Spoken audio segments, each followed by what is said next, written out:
It's an interview you'll see only on 13 News Now. We had some tough questions for the new leader of the agency that is supposed to help some of the most vulnerable citizens in Portsmouth. Investigative reporter Laura Geller is here with answers from the new head of the Redevelopment and Housing Authority in Portsmouth.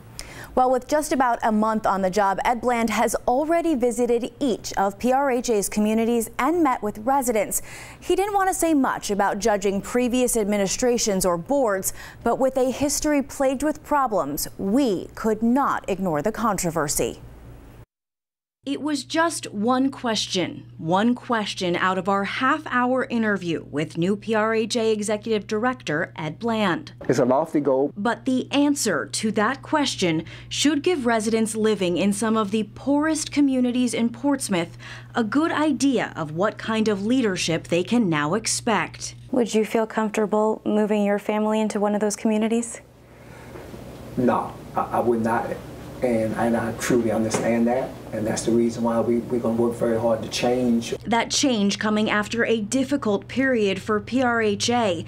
There was the federal investigation which pointed out deficiencies in how the board and administration ran the authority. One criticism suggested the board had too much power.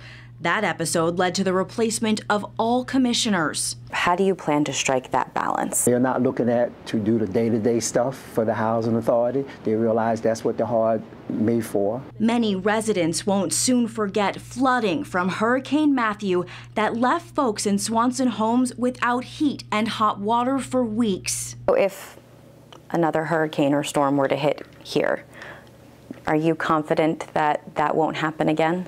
We feel that if a hurricane comes, we will prepare ourselves. We're going to be putting in plan what I call a evacuation plan going forward in the future. And that future will look different. The goal is to redevelop older communities, places like the crumbling Lincoln Park, because according to Bland, new homes mean residents feel better about themselves and their lives with PRHA. I'm hoping that when they see that we really care, and we do, that they will also partner with the Portsmouth Housing Authority to make their communities better.